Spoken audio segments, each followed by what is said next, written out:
நாங்கள் கடந்த ஒரு சில வாரங்களாக கிறிஸ்துவுக்குள் நாம் யார், ஆண்டவர் நம்மளை எப்படி பார்க்கிறார், சிலுவைக்கு புறவு வாழ்கிற நாங்கள், இயேசு கிறிஸ்துடைய பாடுகள், மரணம், உயிர்த்தெழுதலை விசுவாசித்து வாழ்கிற நம்மளை, ஆண்டவருடைய இரத்தத்தினால கழுவப்பட்ட நம்மளை ஆண்டவர் இப்போ எப்படி பார்க்கிறார், ஆண்டவர் நம்மளை பார்க்கிற விதத்தை பற்றி நாங்கள் பார்த்து கொண்டு வருகிறோம். இன்றைக்கு நாங்கள் பார்க்க போகிறோம். ஆண்டவர் கடந்த நாட்கள் நாங்கள் பார்த்தோம், நாங்கள் நீதிமான்களாக இருக்கிறோம். ஆண்டவர் நம்மளை இன்னுமே பாவிகளா பார்க்கல, நீதிமான்களா பார்க்கிறாரு, ராஜாக்களா பார்க்கிறாரு, அதிகாரம் நிறைந்தவர்களா பார்க்கிறாரு, உலகத்துக்கு உப்பாக ஒளியாக பார்க்கிறாரு. அது மட்டும் இல்லாமல் கடந்த கிழமைகளை நாங்கள் பார்த்தோம். இன்னைக்கு நாங்கள் ஆண்டவருக்கு அடிமைகள் அல்ல, ஆண்டவர் நம்மளை எவ்வாறு பார்க்கிறாரு, பிள்ளைகளா பார்க்கிறாரு, மகனாக மகளாக பார்க்கிறாரு. இன்றைக்கு நாங்கள் பார்க்க போறோம், கர்த்தர் நம்முடைய மேய்ப்பரா இருக்காரு, நாங்க அவருடைய ஆடுகளா இருக்கிறோம். எத்தனை பேர் நாம சொல்றீங்க? அந்த சங்கீதம் 23வது அதிகாரம் 1 விளக்கம் வாசிப்போம். கர்த்தர் என் மேய்ப்பரா இருக்கிறார், நான் தாழ்ச்சி அடையேன்.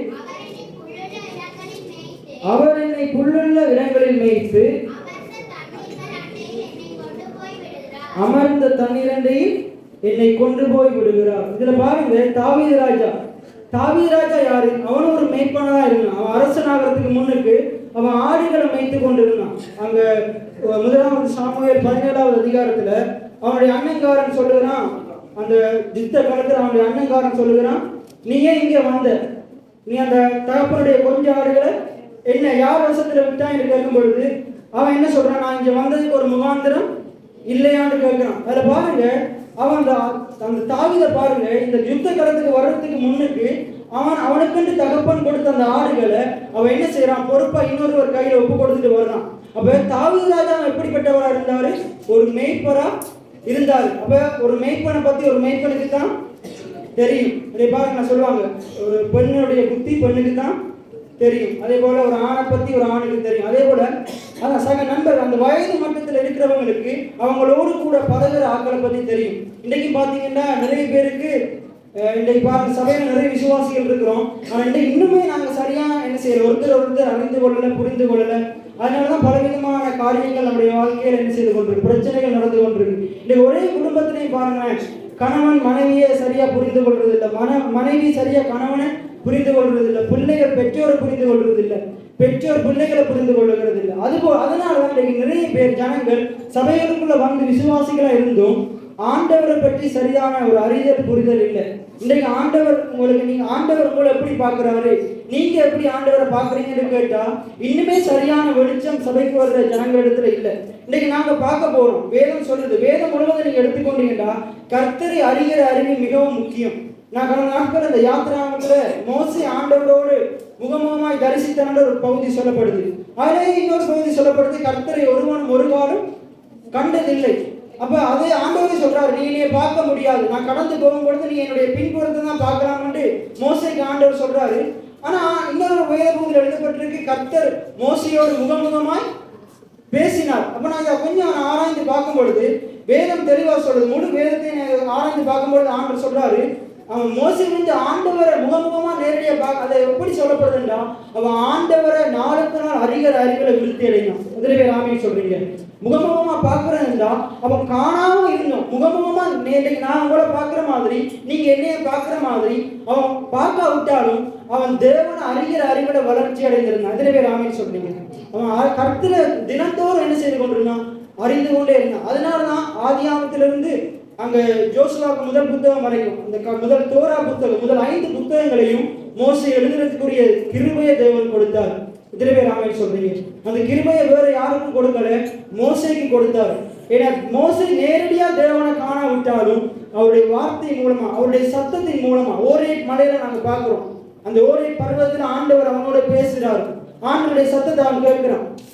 பாருங்க, தேவனுடைய சத்தத்தை கேட்டு கேட்டு, தேவனுடைய வார்த்தைகளை கேட்டு கேட்டு தேவனை அறிகிற அறிவில அவன் விருத்தி அடைகிறான். இன்னைக்கு பாருங்க, எதுக்கு பிரசங்கம், எதுக்கு நாங்க ஒரு மணித்தியான பிரசங்கங்களை கேட்கிறோம், எதுக்கு நாங்க வார்த்தைக்கு முக்கியத்துவம் கொடுக்கணும் வேதம் சொல்லுதுண்டா, அவருடைய வார்த்தையை கேட்க கேட்க வேதம் சொல்லுது, அவருடைய வார்த்தை தெளிவான மதுரமானது. இதுல ராமே சொல்றீங்க, இன்னைக்கு உலகத்துல வகையான உணவா இருக்கலாம், நீங்க நிறைய விதமான உணவுகளை நீங்க என்ன செய்திருப்பீங்க, சாப்பிட்டு கொண்டிருப்பீங்க. நேற்று ஒரு போதகருடைய பிரசங்கத்தை கேட்டுக்கொண்டிருக்கும் போது அவர் சொன்னாரு, எனக்கு சைனா உணவுன்னா ரொம்ப பிடிக்குமா, ஆனால் அவர் வெளியிடங்களுக்கு பிரசங்கம் போகும் பொழுது அவருடைய மனைவியை சாப்பாட்டுக்கு கூட்டிட்டு போகும்போது அவருக்கு என்ன பிடிக்காதான்?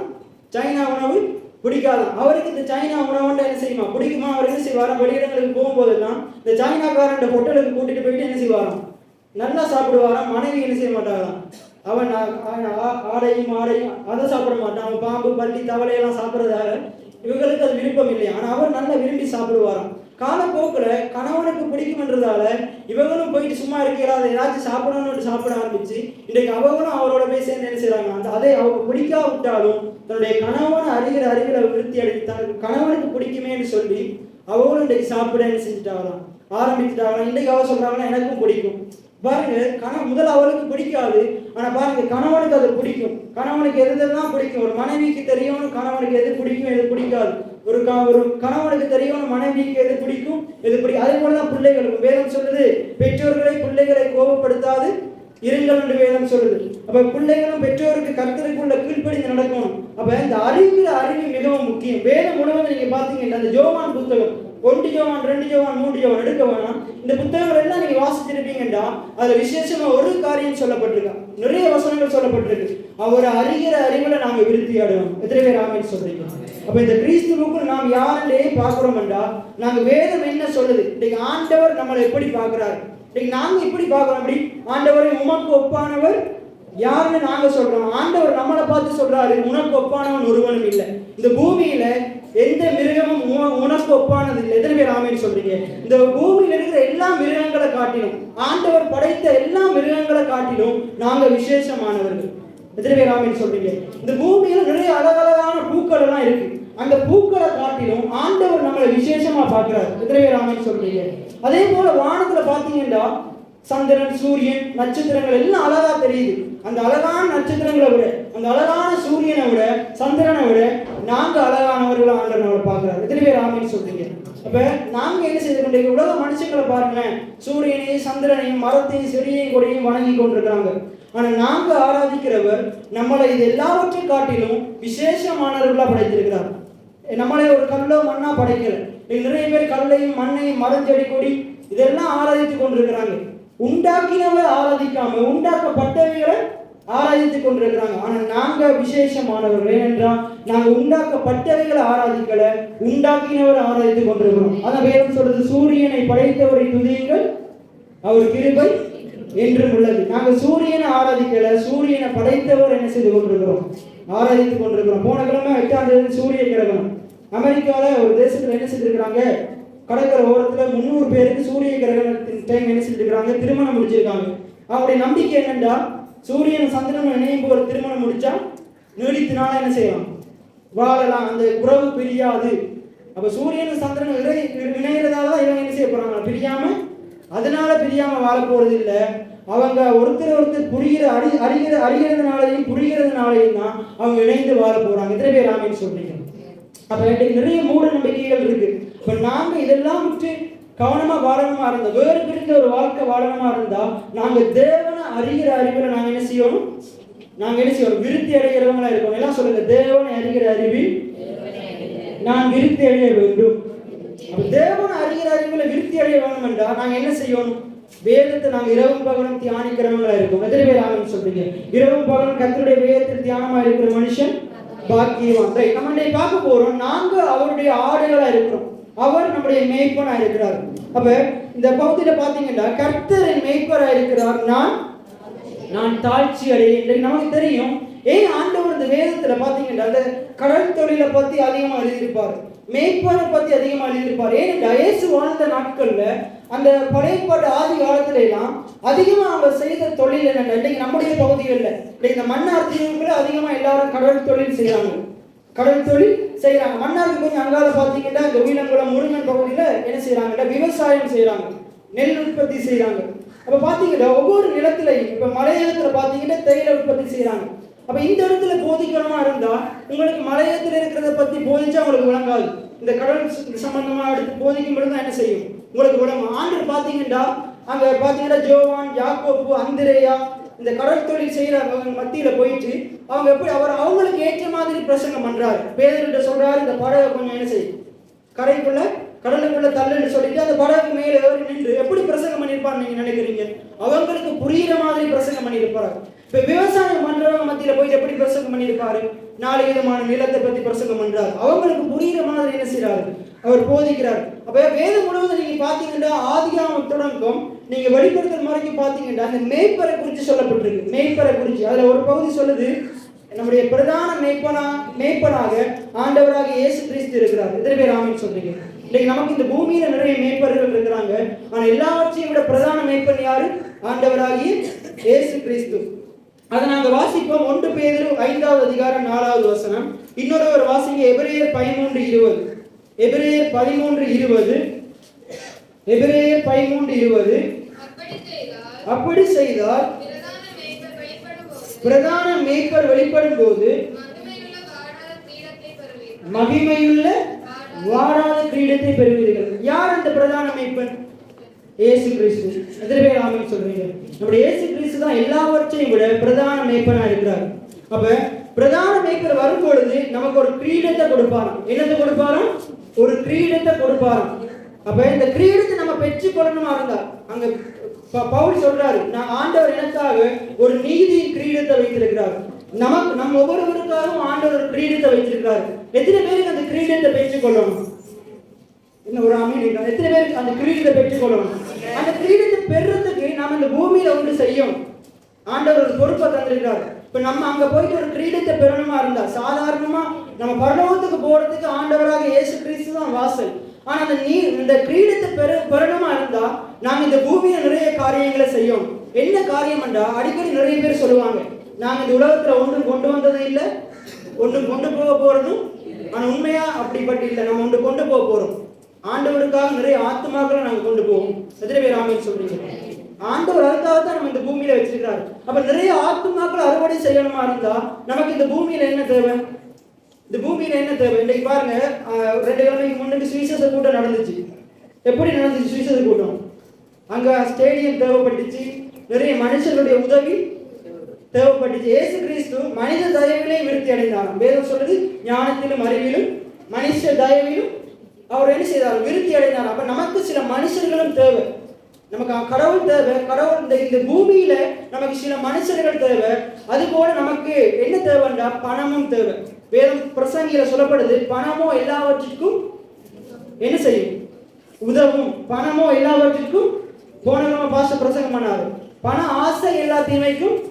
பணம் நல்லது, பண ஆசை தான் தீமையானது. அப்ப இந்த பூமியில நாங்க நிறைய ஆத்மாக்கள் ஆதாயம் செய்யணுமா இருந்தா இன்றைக்கு நம்ம இந்த இடத்துல இருந்து பாருங்க, இந்த மைக் பயன்படுத்தணுமா இருந்தா கூட நமக்கு என்ன தேவை?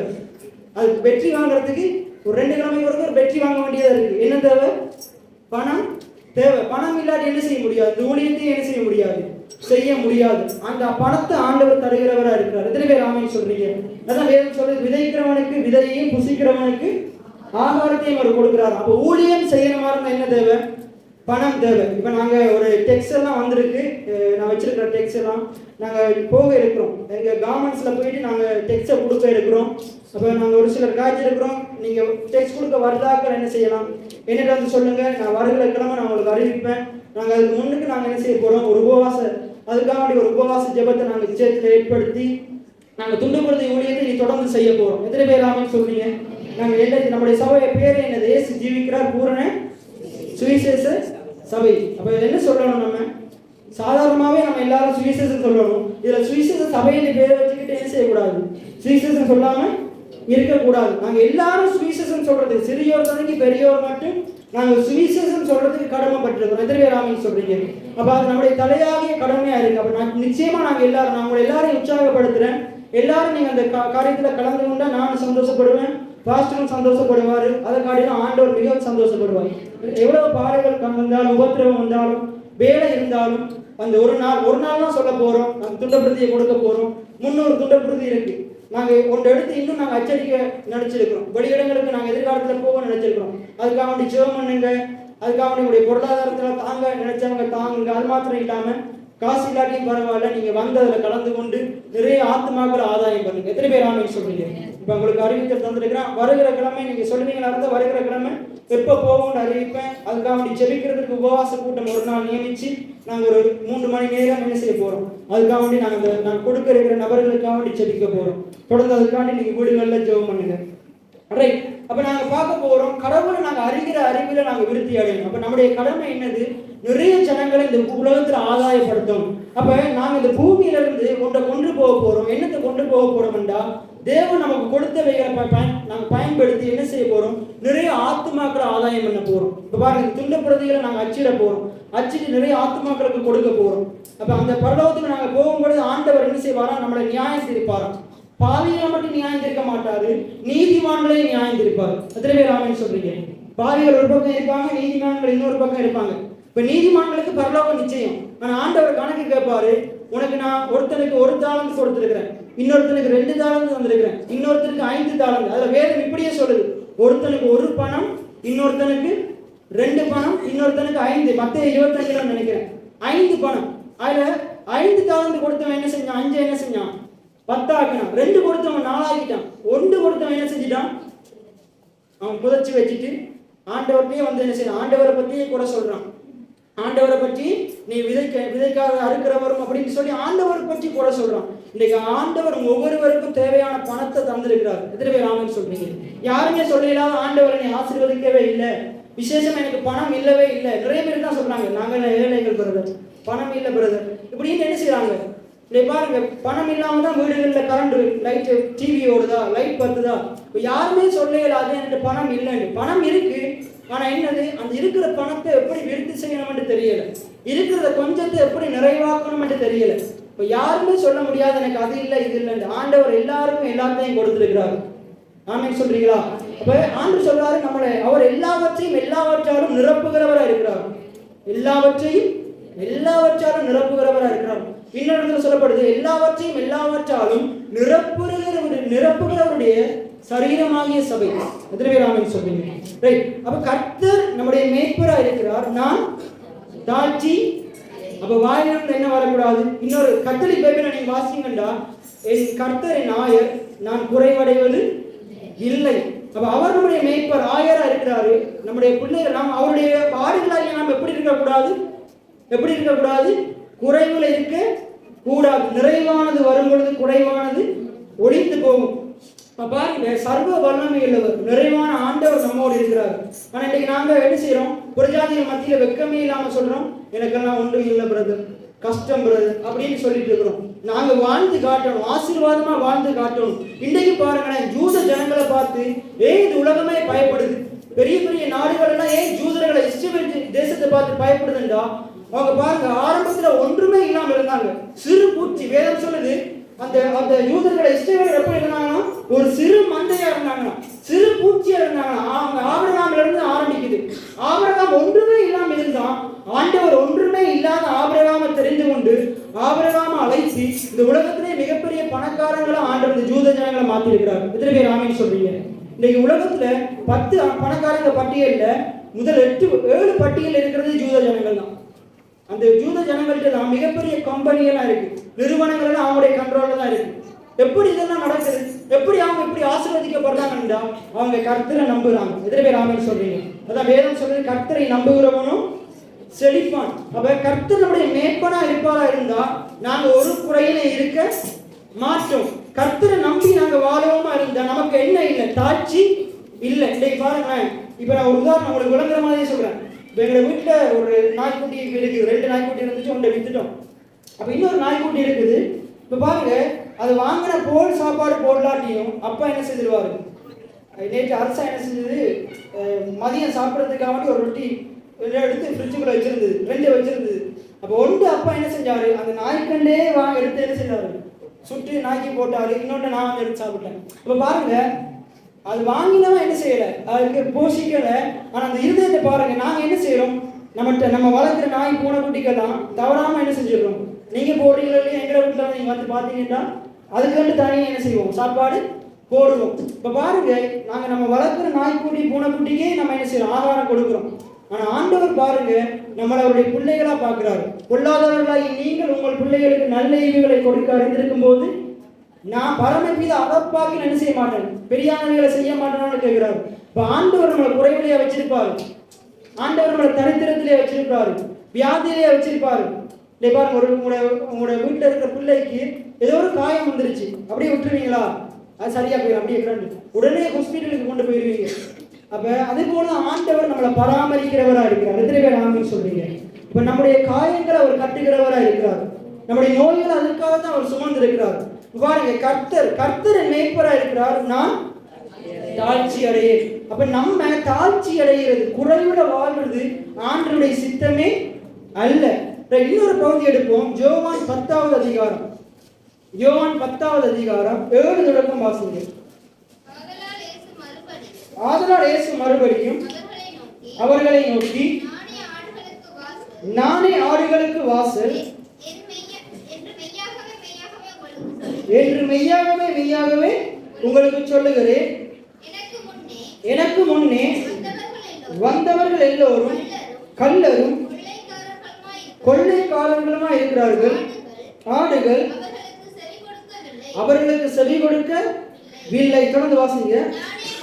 நானே வாசல், என் வழியாய் ஒருவன் உட்பிரவேசித்தால் அவன் ரட்சிக்கப்படுவான், உள்ளம் புறமும் சென்று மேய்ச்சலை கண்டடைவான். பாருங்க, நம்முடைய மேய்ச்சல் இன்னைக்கு நாங்க பூமியில ஆசீர்வாதமா வாழணும்டா, நாங்க இந்த பூமியில செழிப்பா வாழணும்டா, ஒரு குறையும் இல்லாம வாழணும்டா, நாங்க ஆண்டவராகிய இயேசு கிறிஸ்துவாகிய வாசல் வழியா பிரவேசிக்கணும். எதிரே ராமன் சொன்னேன், இயேசுதான் வாசல். நம்முடைய ஆசீர்வாதத்துக்குரிய வாசல் என்னது? நம்முடைய தொழில் அல்ல.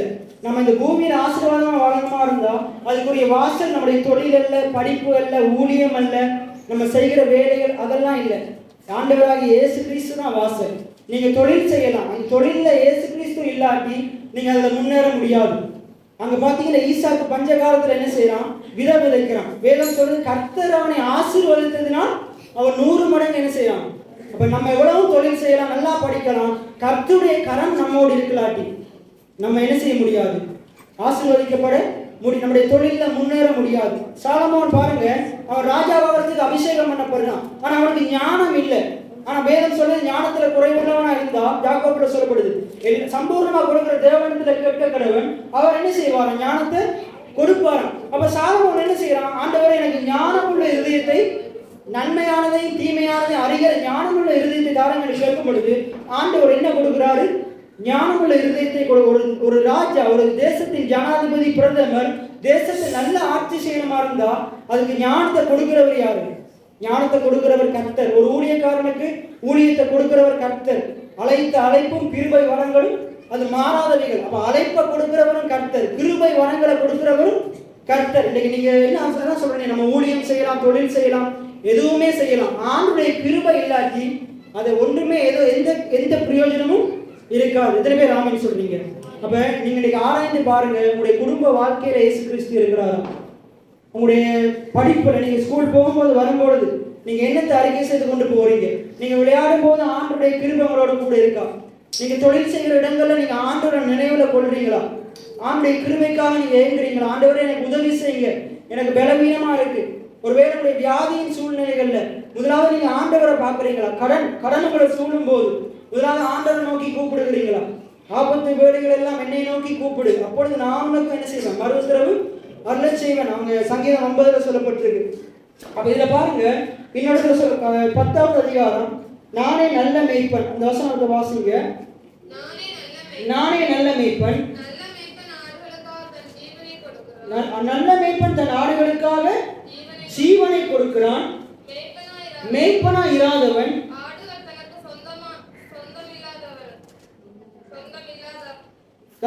சொந்தம் இல்லாததுமான கூலியால் ஓனாய் வருகிறதை கண்டு ஆடைகளை விட்டு ஓடி போகிறான். அப்ப வேதம் சொல்லுது, நம்முடைய நல்ல மேய்ப்பன் யாரு? ஆண்டவராகிய இயேசு கிறிஸ்து. எத்தனை பேர் ஆமென் சொல்றீங்க? ஆண்டவர் நம்முடைய மேய்ப்பனா இருக்கிறார். ரைட். இப்ப அவர் பிரதானமான மேய்ப்பர். இந்த பூமியில நமக்கு நிறைய மேய்ப்பர்களை ஏற்படுத்தி தந்திருக்கிறார். இந்த சபைக்காக ஆண்டவர் ஒரு மேய்ப்பனை ஏற்படுத்தி தந்திருக்கார். எத்தனை பேர் ஆமென் சொல்றீங்க? அப்ப ஆண்டவருக்கு தெரியும் எந்த இடத்துல எந்த மேய்ப்பன் இருக்கணும் என்று. அவர் தான் எல்லாவற்றுக்கும் பிரதானமான மேய்ப்பனா இருக்கிறார். எத்தனை பேர் ஆமென் சொல்றீங்க? இப்ப ஆண்டவர் இந்த உதயபுரத்துல இந்த சபை கண்டு ஒரு மேய்ப்பனை ஏற்படுத்தி தந்திருக்கிறார். இன்னைக்கு நான் விசேஷம் ஒரு காரியத்தை பேச போறேன், ஆண்டவருடைய உந்துதலினால. இன்னைக்கு பாருங்க, நிறைய ஓநாய்கள், கள்ள தீர்க்கதரிசிகள், கள்ள போதகர்கள், கள்ள சகோதரர்கள் என்ன செய்யறாங்கன்றா இந்த மந்தையை கலைக்க முற்படுறாங்க. இந்த மந்தையை கலைக்க முற்படுறாங்க. எல்லாம் கொஞ்சம் எச்சரிக்கை அந்த வார்த்தைகளை கேளுங்க. இன்னைக்கு நீங்கள் நம்ம எல்லாரும் இந்த இடத்துல இருக்க நம்ம எல்லாரும் அவருடைய ஆடுகளா இருக்கிறோம். ஆண்டவர் இந்த மந்தையில நம்மளை வைத்ததன் நோக்கம், இந்த இடத்துலதான் நமக்குரிய மேய்ச்சல் இருக்கு. எத்தனை பேர் ஆமென் சொல்றீங்க? இந்த மேய்ச்சல் நிலத்தை விட்டு நம்ம எங்க போனாலும் நமக்குரிய மேய்ச்சல் அங்க இருக்காது. ஆண்டவருக்கு தெரியும் எதை எங்க எப்ப எப்படி போஷிக்கணும். ஆண்டவர் நம்மளை இந்த இடத்துல வைத்ததன் நோக்கம், ஆண்டவர் இந்த இடத்துல நம்மளை வைத்து இந்த இடத்தை கொண்டு இந்த இடத்தை நிரப்பி நம்மளை அந்த பூமியெங்கும் விஸ்தாரமாக்க நினைக்கிறார். எத்தனை பேர் ஆமென் சொல்றீங்க? ஆதியாகமம் 12வது அதிகாரம் 1வது வசனத்தை வாசிங்க. ஆதியாகமம் 12:1. ஆதியாகமம் 12:1. கர்த்தர் ஆபிரகாமை நோக்கி, நீ உன் தேசத்தையும் உன் இனத்தையும் உன் தகப்பனுடைய வீட்டையும் விட்டு புறப்பட்டு நான் உனக்கு காண்பிக்கும் தேசத்துக்கு போ. நான் உன்னை பெரிய ஜாதியாக்கி உன்னை ஆசீர்வதித்து உன் பேரை பெருமைப்படுத்துவேன். நீ ஆசீர்வாதமாய் இருப்பாய். பாருங்க, எங்கேயோ மலையகத்துல பிறந்த பாஸ்டர் ஆண்டவர் என்ன செய்தார்? ஆபிரகாம் அழைத்தது போல இந்த இடத்துக்கு கூட்டிட்டு வந்தார். இந்த இடத்துக்கு கூட்டிட்டு வந்து உங்களுக்கு தெரியும், நம்ம செல்வேரியில பேசாலையெல்லாம் ஆலயம் இருந்துச்சு. ஆனா ஆண்டவர் பாருங்க, தரிசனமா மூலமா தீர்க்க தரிசனமா இந்த இடத்துல ஆண்டவர் என்ன செய்தார்? ஒரு மேய்ச்சல் நிலத்தை நமக்கு காட்டினார். எத்தனை பேர் ஆமென் சொல்றீங்க? இது ஒரு மேய்ச்சல் நிலம். எத்தனை பேர் ஆமென் சொல்றீங்க? இன்றைக்கு ஒரு வேளை உங்களுடைய காண்கிற கண்ணுக்கு முன்னுக்கு என்ன பச்சை பசேர் என்று புல்லுகள் இல்லாம இருக்கலாம். ஆனா இந்த சபையில வசனம் இருக்கு. எத்தனை பேர் ஆமென் சொல்றீங்க? ஆண்டவர் நமக்கு நல்ல வசனத்தின் வெளிப்பாடுகளை தந்திருக்கிறார். எத்தனை பேர் ஆமென் சொல்றீங்க? நிறைய பேருக்கு அந்த கிருபை இல்லை. ஆனா பாருங்க, ஆண்டவர் ஒரு வசனத்தின் வெளிப்பாடுகளை நமக்கு தந்திருக்கிறார். நமக்கு பிரகாசம் உள்ள மனக்கண்களை தந்திருக்கிறார். அப்ப இதுல பாத்தீங்கன்னா ஆண்டவர் என்ன செய்தாரு? நம்மளை அழைத்து இந்த இடத்துல ஒரு மேய்ச்சல் நிலத்தை காட்டினார். இப்ப வடிவாங்க உங்களுக்கு தெரியும், வடிவாங்க யோசிச்சு பாருங்க. நீங்க நம்ம எல்லாரும் இந்த இடத்துக்கு வரணும்னு ஆசைப்பட்டோமா? இல்ல ஆண்டவர் இந்த இடத்தை காட்டினாரா? ஆண்டவர் தான் இந்த இடத்தை என்ன செய்தாரு? காட்டினாரு. நாங்க என்ன செய்யறோம்? ஆண்டுடைய சத்தத்துக்கு கீழ்ப்படிந்து இந்த மேய்ச்சல் நிலத்துக்கு வந்தோம். வந்து பாருங்க, கிட்டத்தட்ட இப்ப 10 வருஷத்துக்கு மேல ஆகுது. 10 வருஷத்துக்கு மேல ஆகுது. இன்றைக்கு ஆண்டவர் நம்மளை பார்த்து கேட்கிறாரு. ஆண்டவர் என்ன செய்தாரு? சீசர்களை 2 பேர் அனுப்பிட்டாரு. சொன்னாரு, வழியில நீ போகும்போது எந்த பையையும் கொண்டு போகாத, பணப்பைய கொண்டு போகாத, செருப்பு ஒண்ணுமே கொண்டு போகாத, நீ போயிட்டு திருப்பி வரும்போது ஆண்டவர் கேட்கிறாரு, நீங்க போனீங்களே உங்களுக்கு ஏதாச்சும் குறைவு இருந்துச்சா? அப்படி கேட்கிறாரா இல்லையா? நீங்க போனீங்களே உங்களுக்கு ஏதாச்சும் குறைவு இருந்துச்சா? அவங்க என்ன சொல்றாங்க? குறைவு இல்ல. இப்ப சொல்றாரு நீங்க எல்லாத்தையும் கொண்டு போக. இப்ப நான் உங்களை பார்த்து கேட்கிறேன், ஆண்டவர் இந்த இடத்துல உங்களை கொண்டு வந்தாரே, எல்லாத்தையும் தூக்கிட்டா வந்தீங்க. இப்ப இந்த இடத்துல உங்களுக்கு ஏதாச்சும் குறைவு இருக்கா? ஒரு குறைவு இருக்கா? ஒண்ணுமே இல்லாம தான் வந்தோம். வீடு இல்ல, சின்ன ஓலை குடிசையில இருந்தோம். சபையும் அப்படித்தான் இருந்துச்சு. நம்முடைய வீடுகளும் அப்படித்தான் இருந்துச்சு. பெட்ரோல் மெச்சோடு தான் நம்ம ஆராதிச்சோம், லாம்போடு தான் நம்ம இருந்தோம். ஆனா ஆண்டவர் பாருங்க, நம்முடைய குறைவுகள் எல்லா தாழ்ச்சியையும் நம்முடைய மேய்ப்பன் எல்லாவற்றையும் நிறைவாக்கி இருக்கிறார். எத்தனை பேர் ஆமென் சொல்றீங்க? அப்ப ஆண்டவர் நம்மளை கைவிடவே இல்லை. இந்த 10 வருஷத்துல, இந்த 15 வருஷத்துல நீங்க பாத்தீங்கன்னா இருந்தா எவ்வளவோ குறைவுகள் இருந்தோம், தாழ்மையில் இருந்தோம், ஒன்றுமே இல்லாம இருந்தோம். ஆண்டவர் இந்த இடத்துல கொண்டு வந்து நம்மளை ஆசீர்வாதத்தை தான் வச்சிருக்கிறார். அங்க ஒருத்தர் சொல்ல முடியாது நான் குறைவுல தான் இருக்கிறேன், அது இல்லை இது இல்லைன்னு சொல்ல முடியாது. அது ஒருவேளை உங்களுக்கு இல்லாததுக்கு காரணம் ஆண்டவர் இல்லை, நம்ம தான் காரணம். ஆண்டவர் இந்த இடத்துல கொண்டு வந்து நம்மளை ஆசீர்வாதமா ஆக்கி தான் வச்சிருக்கிறார். நம்மளை முன்னேற பண்ணி தான் வச்சிருக்கிறார். நமக்கு நல்ல தொழிலை தந்திருக்கிறார், நல்ல பிள்ளைகளை தந்திருக்கிறார், நல்ல வீடை தந்திருக்கிறார், நல்ல சபையை தந்திருக்கிறார். அப்ப நம்ம என்ன செஞ்சிட்டோம்னா, நாட்போக்கில் வளர்ந்து இன்னைக்கு ஆண்டவரை நினைக்கிறதே இல்லை, ஆண்டவரை ஏறிட்டு பார்க்கறதே இல்லை. இதுல ஆபிரகாமுக்கு நடந்ததுதான். கர்த்தர் ஆபிரகாமை நோக்கி, நீயும் தேசத்தையும் இனத்தையும் உன் தகப்பனுடைய வீட்டையும் விட்டு புறப்பட்டு நான் உனக்கு காண்பிக்கும் தேசத்துக்கு போ. நான் உன்னை பெரிய ஜாதியாக்கி உன்னை ஆசீர்வதித்து உன் பேரை பெருமைப்படுத்துவேன். நீ ஆசீர்வாதமாய் இருப்பாய். அப்ப இந்த இடத்துல ஆண்டவர் நம்மளை கொண்டு வந்த நோக்கம் என்னன்னா, நாங்க நிறைய ஜனங்களுக்கு ஆசீர்வாதமா இருக்கோம். எத்தனை பேர் ஆமென் சொல்றீங்க? நம்ம மட்டும் ஆசீர்வாதமா இருக்கக்கூடாது, நாங்க நிறைய பேரை ஆசீர்வதிக்கிறவங்களா இருக்கோம். எத்தனை பேர் ஆமென் சொல்றீங்க? இப்ப கர்த்தர் நம்மளை ஆசீர்வாதத்தின் நோக்கம் என்ன? நாங்க நிறைய ஜனங்களுக்கு ஆசீர்வாதமா வாழும்படியாக, நிறைய சபைகளுக்கு உதவி செய்யும்படியாக. இன்னைக்கு தேவன் நம்முடைய சபையை ஆசீர்வதிக்கிற நோக்கமும் அதுதான். நாங்க நிறைய சபைகளை ஆசீர்வதிக்கணும், நிறைய ஏழை எளிய ஜனங்களை ஆசீர்வதிக்கணும். இன்னைக்கு நாங்க இந்த சுவிசேஷத்தை பெற்றுக்கொண்டது போல மற்ற ஜனங்களுக்கு இந்த சுவிசேஷத்தை கொண்டு சொல்லுகிறவங்களா இருக்கும். எத்தனை பேர் ஆமென் சொல்றீங்க? இந்த சுவிசேஷத்தை எடுத்துக்கொண்டு போய் மற்ற ஜனங்களுக்கு மற்ற ஜனங்களுக்கு இன்னொரு சபை மக்களுக்கு அல்ல, ஆண்டவர் அறியாத ஜனங்களுக்கு, ஆண்டவரை பத்தி ஒரு சரியான சத்தியம் தெரியாத ஜனங்களுக்கு இந்த சத்தியத்தை சொல்லும்படிக்கு தான் ஆண்டவர் நம்மளை இந்த மந்தையில கூட்டி சேர்த்திருக்கிறார். அப்ப நான் விசேஷமா சொல்லுகிற காரியம் என்னென்றா, நம்முடைய எல்லாருடைய கடமை சுவிசேஷம் சொல்றது. அநேக மந்தைகளை ஆண்டவருக்காக ஆதாயப்படுத்துறது நம்முடைய கடமை. ஆனா எப்படிப்பட்ட மந்தைகளை நாங்க என்ன செய்யணும், ஆதாயப்படுத்தணும் என்றால் நாங்க பார்க்க போகிறோம் எசேக்கியேல் 34வது அதிகாரம். வேகமா திருப்பிக் கொள்வோம். எசேக்கியேல் 34வது அதிகாரம். எசேக்கியேல் 34வது அதிகாரத்துல நீங்க 1 தொடக்கம் வாசித்தீங்கன்னா ஆண்டவர் அந்த மேய்ப்பனை கடிந்து கொள்றாரு. உண்டாகி மனுபுத்திரனே, மேய்ப்பனுக்கு விரோதமாக தீர்க்க தரிசன முறை, நீ தீர்க்க தரிசன முறைக்கு சொல்ல வேண்டியது என்னவென்றால், கர்த்தராகிய ஆண்டவர் மேய்ப்பனுக்கு சொல்லுகிறார்.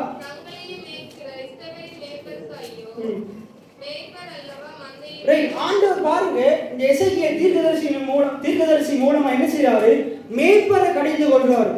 மேய்ப்பனை, ஜனங்களை நடத்துகிற மேய்ப்பர்களை கடிந்து கொள்றாரு. அவங்க என்ன செய்யறாங்கன்னா, ஜனங்களை மேய்க்காம தங்களே மேய்த்து கொண்டிருக்கிறாங்க.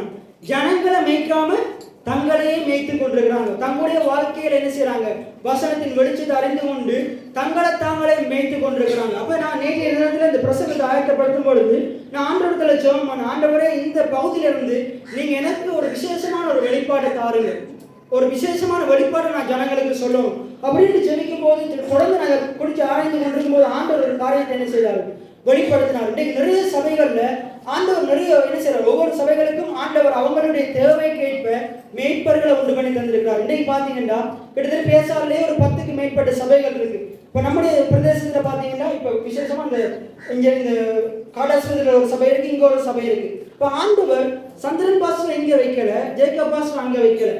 ஏன்னா ஆண்டவருக்கு தெரியும் எந்த பாஸ்டர் எந்த மேய்ப்பனை எங்க வைக்கணும் உண்டு. அப்ப இந்த ஸ்கூல்ல பாத்தீங்கன்னா 9 பாடங்கள் ஒரு நாளைக்கு நடக்குது. அப்ப தமிழ் பாடம் படிப்பிக்க வேண்டிய ஆசிரியர் கணக்கு பாடத்தை படிப்பிச்சா அப்படி இருக்கும். அதே போல கணக்கு பாடம் படிப்பிக்க வேண்டிய ஆசிரியர் தமிழ் பாடத்தை படிப்பிச்சா அப்படி இருக்கும். ஆனா ஆண்டவருக்கு தெரியும் எந்த நேரத்துல எப்படிப்பட்ட மக்களுக்கு எப்படிப்பட்ட போதனைகளை போதிக்கணும், எப்படிப்பட்ட வார்த்தைகளை போதிக்கணும். அப்ப ஆண்டவர் இந்த இடத்துல இங்கே நம்மளை வைத்ததன் நோக்கம் நம்முடைய ஜனங்களுக்கு விசேஷமான ஒரு மன்னாவை கொடுக்க நினைச்சிருக்கிறார். எத்தனை பேர் ஆமென் சொல்றீங்க? அங்க அவரை வைத்ததன் நோக்கம் அந்த ஜனங்களை வித்தியாசமான முறையில நடத்த. இப்ப பாருங்க, அவரும் கர்த்தருடைய ஊழியக்காரர் தான், இவரும் கர்த்தருடைய ஊழியக்காரர் தான். உலகத்துல இலங்கை தேசத்துல ஊழியம் செய்கிற எல்லாருமே கர்த்தருடைய ஊழியக்காரங்க தான். ஆனா சில பேர் என்ன செய்திருக்காங்க, நியாயப்பிரமாணத்துக்கு அடிமைகளாக்கும் பொருட்டாக சில கள்ள போதனைகளுக்குள்ள போயிடுறாங்க. இப்ப இன்றைக்கு நாங்க பார்க்க போறோம், விசேஷமா பார்க்க போறோம், நிறைய மேய்ப்பர்கள் செய்யற தவறு என்னன்னா, ஆரம்பத்துல ஜனங்களை நடத்தணும், ஜனங்களுக்கு ஊழியம் செய்யணும், ஜனங்களை முன்னேறதுக்கு நாங்க என்ன செய்யணும், நாங்க ஜனங்களை முன்னேறதுக்காக நாங்க எங்களையே அர்ப்பணித்து வந்து வருவாங்க. ஆனா காலப்போக்கில் பார்த்தீங்கன்னா அவருடைய வாழ்க்கையில நன்மைகள் வர வர இப்ப நாங்க ஜனங்களுக்கு ஊழியம் செய்யும் போது கர்த்தர் எங்களையும் உயர்த்துவார். ஆனா நிறைய பேர் எங்க தவற விடுறாங்கன்றா, தங்களுடைய உயர்ந்த நேரத்துல ஜனங்களுக்கு போதிக்கிறதே விட்டுடுறாங்க, ஜனங்களுக்கு ஆரோக்கியமான உபதேசத்தை பண்றதை விட்டுடுறாங்க, ஜனங்களை கடிந்து கொள்றதை விட்டுடுறாங்க. ஜனங்களுக்கு ஏற்ற மாதிரி மட்டும் பிரசங்கம் பண்ணி கொண்டு தங்களுடைய வாழ்க்கையில தங்க நல்ல நல்ல பிரசங்கங்களை கேட்டு ஜனங்களை கடிந்து கொண்டு ஜனங்களை குற்றப்படுத்தி இவங்க ஆசீர்வாதமான பிரசங்கங்களை கேட்டு இவங்க முன்னேறி கொண்டே போறாங்க.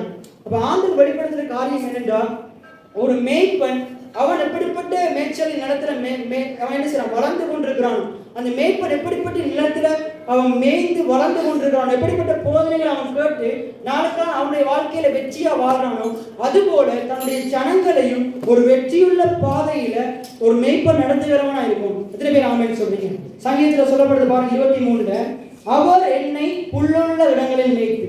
எப்படிப்பட்ட இடங்கள்ல மேய்க்கிறாரோ, புல்லுள்ள இடங்கள்ல. 2வது அமர்ந்த தண்ணீரையும் கொண்டு போய். 3வது என் ஆத்மாவை தேற்றுகிறார். அப்ப 1வது என்னது, புல்லுள்ள இடங்கள். இப்ப நீங்க வடிவதானீங்க, ஒரு பாலைவனத்துக்கும் ஒரு நிறைய புல்லுள்ள இடத்துக்கு என்ன வித்தியாசம்? இப்ப நம்ம ஒரு மலையகத்தை பார்த்து எப்படி சொல்லுவோம், இப்ப நூரலியாவை பார்த்து எப்படி சொல்லுவோம், ஒரு செழிப்பான இடம்னு சொல்லுவோம். மன்னாரை பார்த்து எப்படி சொல்லுவாங்க, ஒரு வறண்ட நிலம்னு சொல்லுவாங்க. அதை பார்த்து எப்படி சொல்லுவாங்க, செழிப்பான இடம். இப்ப நம்முடைய வெயில் கூட இருக்கிற இடத்தை பார்த்து எப்படி சொல்லுவாங்க, வறண்ட நிலம்னு சொல்லுவாங்க. பாருங்க, வறண்ட நிலம். அப்ப அது ஒரு செழிப்பு, இது ஒரு ஆசீர்வாதம் இல்லாத ஒரு வறட்சி. ஆண்டவர் நம்ம வறட்சியில வாழணும் என்று விரும்புகிறாரா, செழிப்பா வாழணும் என்று விரும்புகிறாரா? செழிப்பா வாழணும் என்று விரும்புகிறார். ஏன் நாங்க செழிப்பா வாழணும் என்றால், நம்ம செழிப்பா வாழ்ந்தாதான் நிறைய ஜனங்களை போஷிக்க முடியும், நிறைய ஏழை எளிய ஜனங்களுக்கு உதவி செய்ய முடியும், ஊழியத்தை தாங்க முடியும். நல்ல விதத்தில் நிறைய பேர் தவறான விதத்துல தொழில் செய்யறதுக்கு காரணம் என்ன? அவங்களுடைய வாழ்க்கை செழிப்பாவே இல்லை, சலிப்பா இருக்கு. அவங்களுடைய வாழ்க்கை சலிப்பா இருக்கிறதாலதான் அவங்க எப்படி இருக்கிறாங்க? தவறான விதத்துல தொழிலுக்குள்ள போறாங்க, தவறான பழக்க வழக்கங்களுக்குள்ள போறாங்க, போதை வஸ்து இப்படி அடிமைத்தனங்களுக்குள்ள போறாங்க, தேவையில்லாத காரியங்களுக்கு முக்கியத்துவம் கொடுக்குறாங்க. இப்ப பாருங்க, நம்முடைய மேய்ப்பன் நம்மளோட சரியான நிலத்துல, ஒரு செழிப்பான நிலத்துல நம்மளை நடத்துகிறவரா இருக்கிற எத்தனை பேர் ஆமென் சொல்றீங்க? அப்ப அவர் ரெண்டாவது பாத்தீங்கன்னா, அவர் நம்முடைய ஆத்மா, மூன்றாவது ஆத்மாவை தேய்ச்சாரு. ரெண்டாவது என்னது? நல்ல அமர்ந்த தண்ணீர் அண்டியில கொண்டு போகிறார். முதலாவது செழிப்பு, இரண்டாவது சமாதானம். எல்லாம் சொல்லுங்க, செழிப்பு, சமாதானம். மூன்றாவது என்னது? அமர்ந்த தண்ணீர் அண்டையில் கொண்டு போய் விடுகிறார், ஆத்மாவை தேற்றுகிறார். அப்போ முதலாவது நமக்கு செழிப்பை தருகிறாராம், இரண்டாவது சமாதானத்தை தருகிறார், மூன்றாவது நம்முடைய இருதயத்துல, நம்முடைய ஆத்மாவுல ஒரு ஆறுதலை தருகிறார். எத்தனை பேர் ஆமென் சொல்றீங்க? நாங்க சங்கீதம் எடுத்துக்கொள்வோமா? எசேக்கியேல் அப்படி வைத்துக் கொண்டு சங்கீதம் 23 1 வாசிங்க. கர்த்தரின் மேய்ப்பரா இருக்கிறார், நான் தாழ்ச்சியடையே, அவர் என்னை புல்லுள்ள இடங்களில் மேய்த்து அமர்ந்த தண்ணீர்களில் என்னை கொண்டு போய் விடுகிறார், என் ஆத்மாவை தேற்றி தம்முடைய நாமத்தின் நிமித்தம். நம்முடைய ஆத்மாவை தேய்ச்சி. இன்னைக்கு பாருங்க, நிறைய பேர் இந்த சபைக்கு வரும்போது நிறைய விதமான உங்களுடைய தேவைகளை குறித்து கவலையோட வந்திருப்பீங்க, ஒரு பயத்தோடு வந்திருப்பீங்க. ஒருவேளை கடனா இருக்கலாம், எப்படிப்பட்ட பிரச்சனையா இருக்கலாம், நிறைய பிரச்சனைகளோட வந்து இருக்கலாம். அப்ப பாருங்க, ஒரு மனதுல ஒரு சமாதானமே இல்லை, ஒரு சந்தோஷமே இல்லை, ஒரே ஒரு மனதுல ஒரு ஏக்கம். ஐயோ, இன்னும் வாழ்க்கையில ஒரு நிறைவு இல்லையே, இவ்வளவு நாள் நான் தொழில் செய்யறேனே, இவ்வளவு நாள் நான் படிக்கிறேனே, எனக்கு படிப்பு வருது இல்லையே, தொழில ஒரு முன்னேற்றம் இல்லையே, நான் இவ்வளவு நாள் ஊழியம் செய்யறேனே.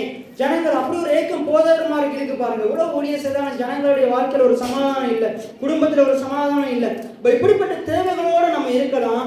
ஆண்டவர் நம்முடைய ஆத்மாவை தேற்றுகிறவரா இருக்கிறார். எத்தனை பேர் ஆமென் சொல்றீங்க? இன்னைக்கு நம்ம என்ன செய்யலாம்? ஒரு இடத்துல சொல்லப்படுது, வயிற்றுக்கு போஜனமும் போஜனத்துக்கு வயிறும். அப்ப நம்ம என்ன செய்யலாம்? நம்முடைய சரீரத்துல வருகிற தாகத்துக்கு, சரீரத்துல வருகிற பசிக்கு இந்த உலகத்துல நமக்கு நிறைய உணவுகள் இருக்கு. சரீரத்துல வருகிற வியாதிகளுக்கும் உலகத்துல நிறைய மருந்துகள் இருக்கு. ஆனா நம்முடைய ஆத்மாவுல வருகிற குறைவுகளுக்கு ஒரு மருந்துமே இல்லை. எத்தனை பேர் ஆமென் சொல்றீங்க? நம்முடைய ஆத்மாவுல வருகிற வியாதிக்கு ஒரு மருந்துமே இல்லை. ஆத்மா தாகத்துக்கு ஒரே ஒரு மருந்து ஆண்டவர் தந்திருக்கிறார், தேவனுடைய வார்த்தை. எத்தனை பேர் ஆமென் சொல்றீங்க? இந்த வேத வசனம் நமக்கு மருந்தாகவும் இருக்கு, ஔஷதமாகவும் இருக்கு, நமக்கு நல்ல ஆகாரமாகவும் இருக்கு. எத்தனை பேர் ஆமென் சொல்றீங்க? மனுஷன் அப்பத்தினால் மாத்திரமல்ல, தேவனுடைய வாயிலிருந்து புறப்படுகிற ஒவ்வொரு வார்த்தையினாலும் உழைப்பான். உங்களுடைய மனசு கஷ்டமா இருந்தா நீங்க நல்லா உயர்தரமான சாப்பாடு வாங்கி சாப்பிட்டா என்ன செய்யாது? மனசுல இருக்கிற கஷ்டம் போகாது.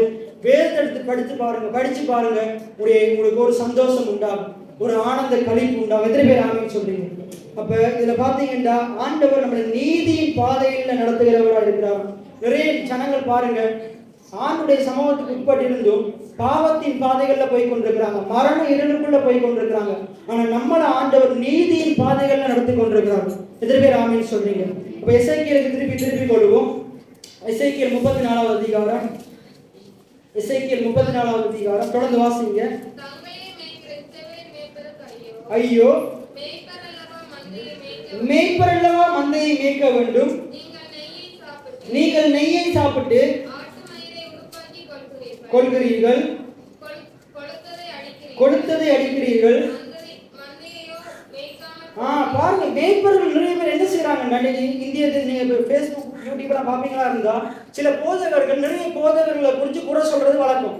நீங்க நிறைய பிரசங்கம் பாத்தீங்கன்னா குறை சொல்ற பிரசங்கமா தான் இருக்கும். அப்ப இதுல அப்படிப்பட்ட ஆட்களை பாத்தீங்கன்னா அவங்க நல்ல ஆசீர்வாதமா இருப்பாங்க.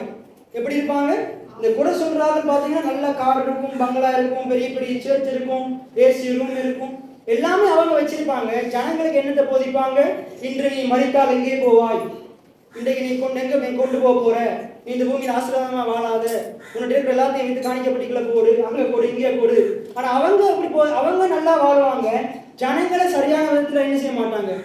வாழ்றதுக்குரிய நல்ல வார்த்தைகளை, நல்ல ஆசீர்வாதமான வார்த்தைகளை, அவங்க எப்படி முன்னேறினாங்க, எப்படி வெற்றியா வாழ்றாங்க, அந்த ரகசியங்களை சொல்லி கொடுக்க மாட்டாங்க. ஜனங்களை தரித்திரத்திலே வச்சிருப்பாங்க, ஜனங்களை குறைவிலே வச்சிருப்பாங்க. இவங்க நல்ல போதனைகளை கேட்டு நாளுக்கு நாள் வளர்ந்து முன்னேறி கொண்டு போவாங்க. ஜனங்களுக்கு நல்ல ஆரோக்கியமான உபதேசத்தை என்ன செய்ய மாட்டாங்க, உபதேசிக்க மாட்டாங்க. ஒவ்வொரு ஞாயிற்றுக்கிழமை என்ன பிரசங்கம், ஆண்டவருடைய பாவத்தை மன்னிப்பாரு. அது வந்து 20 வருஷமா அதான் பிரசங்கம். நீ ஆண்டவருடைய பாவத்தை அறிக்கை செய், விடுதலையாவா, பாவத்தை அறிக்கை செய், விடுதலையாவா. அதே திருப்பி திருப்பி சொல்லி கொண்டு எங்க சுவிசேஷம் சொல்லணும், ஜனங்களுக்கு எப்படி ஆரோக்கியமான உபதேசத்தை போதிக்கணும்னு தெரியாது, எப்படி வேதத்தை கற்றுக் கொடுக்கணும்னு தெரியாது. சபைக்கு மிகவும் பைபிள் ஸ்டடி முக்கியம். பைபிள் ஸ்டடிக்கு நிறைய பேர் கலந்து கொள்றது இல்லை. இந்தியா தேசத்துல எல்லாம் சபைகள் முன்னேறதுக்கு காரணம் அந்த பைபிள் ஸ்டடி தான். அவங்க வேதத்தை ஆராய்ந்து பார்த்து அந்த வேதத்துல இருந்து இந்த ரகசியங்களை அறிந்து கொண்டு தொழில் செய்கிறதன் மூலமா நம்முடைய வாழ்க்கையில முன்னேறாங்க. எத்தனை பேர் ஆமென் சொல்றீங்க? அப்ப நிறைய ஜனங்கள் இதுக்கெல்லாம் முக்கியத்துவம் கொடுக்கறதே கிடையாது, வார்த்தைக்கு முக்கியத்துவம் கொடுக்கறதே கிடையாது. இதை கேட்கறதால என்ன ஆக போகுது அப்படின்னு நினைக்கிறாங்க. ஆனா இது பெரிய ஒரு ரகசியம். எதிர்காலம் இப்ப பாருங்க, நீங்க வேதத்துக்கு முக்கியத்துவம் கொடுக்கும் வரைக்கும் நம்முடைய வாழ்க்கை இப்படித்தான் இருக்க போகுது. எத்தனை பேர் ஆமென் சொல்றீங்க? இப்ப நாங்க வேதத்துக்கு முக்கியத்துவம் கொடுக்கிறவங்களா இருக்கோம். இப்ப நிறைய போதனைகள் செய்யற மேய்ப்பர்கள் செய்கிற தவறு இதுதான். அவங்க என்ன செய்யறாங்க, நல்ல நல்ல போதனைகளை கேட்கிறாங்க, தங்களுடைய வாழ்க்கையில முன்னேறாங்க, தாங்க நல்ல வீடுகளை கட்டுறாங்க, தாங்க நல்ல வாகனங்களை வாங்குறாங்க, நல்ல பெரிய பெரிய ஆலயத்தை கட்டுறாங்க. அவங்களுடைய வாழ்க்கை முன்னேறி கொண்டே போகுது. ஆனா ஜனங்களுக்கு இவங்க எப்படி முன்னேறினாங்கன்னு சொல்லி கொடுக்கறதே இல்லை. நம்ம எபிரேயர் 6வது அதிகாரம் 11வது வசனத்தை வாசித்து திருப்பி வருவோம். எபிரேயர் 6:11. எபிரேயர் 6:11.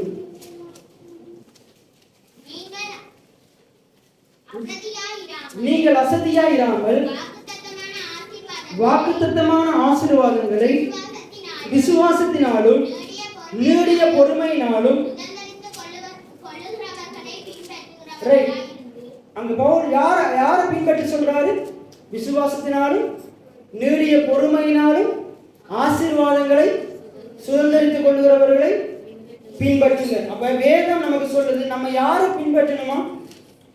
விசுவாசத்தினாலும் நீடிய பொறுமையினாலும் ஆசீர்வாதங்களை சுதந்திரித்துக் கொள்ளுகிறவங்களை பின்பற்றணுமா? இப்ப பாருங்க, உதாரணத்துக்கு சொல்றேன். இப்ப நான் என்னுடைய வாழ்க்கையில பாருங்க, நான் என்ன செய்யறேன், ஆண்டு பொறுமையா விசுவாசமா இருந்து நான் என்ன செய்யறேன், நிறைய ஆசீர்வாதங்களை சுதந்திரித்துக் கொள்றேன்.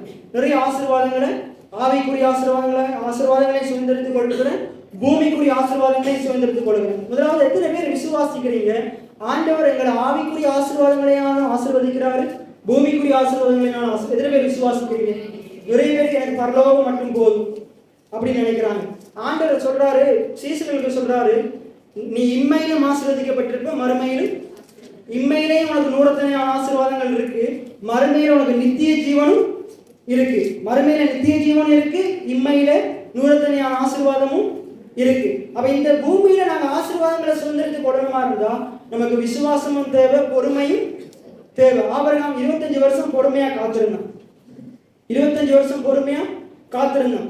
அப்ப பாருங்க, நிறைய வேதம் முழுவதும் நீங்க பாத்தீங்கன்னா விசுவாசம் பொறுமையினால பெரிய பெரிய காரியங்கள் அவங்க செய்தாங்க.